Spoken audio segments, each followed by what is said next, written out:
We hear, brothers and sisters, in the first reading from St. Paul's letter to the Ephesians, a theme that he repeats again and again. And it is an important theme. He speaks about how we have been blessed with every spiritual blessing in the heavens in Christ. That we have been given every grace, an abundance of grace. Grace is God's action in our lives, in our souls. It is also his gift, a free gift that he gives. We receive his grace through the sacraments, through our prayer. And it is in that heartfelt exchange where we lay ourselves at the disposition of God to allow God to be the one to redeem us, that God works all the more.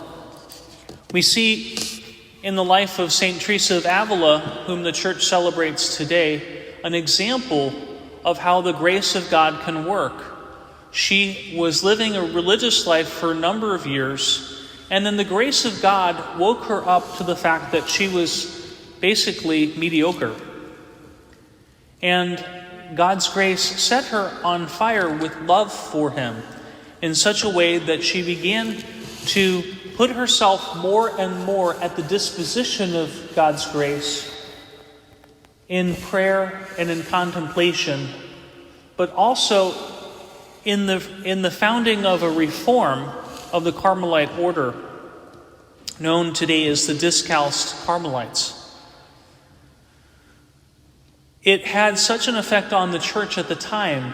There were all sorts of graces that the sisters, the nuns of St. Teresa of Avila's reform were receiving. Some of them would speak in ecstatic praises. Those of you who are charismatic would call that speaking in tongues.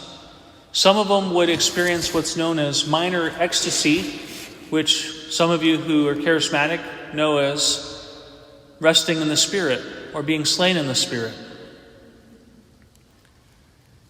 We see that God will give us grace to wake up, to be more attentive, just as he did with St. Teresa of Avila. And so that's what we ask for today, because many times we can look and we can see in the church, and and this is not me putting down us as a generation, but simply because of a lot of the things that we have seen going on, a lot of the discouraging examples, there is this sort of yearning in the church right now. Part of it is this yearning for something better. And so many people are searching for what that better is, and some are grasping at different liturgical forms, the Latin Mass, something that is authentic, when what we really need is to authentically live out our prayer lives here with the Mass, to enter into this sacred banquet, because with Jesus we receive every grace besides.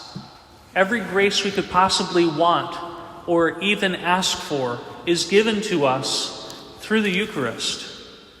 But we want, in a way, to have the Lord impress upon our hearts that with Jesus we have every spiritual blessing in the heavens.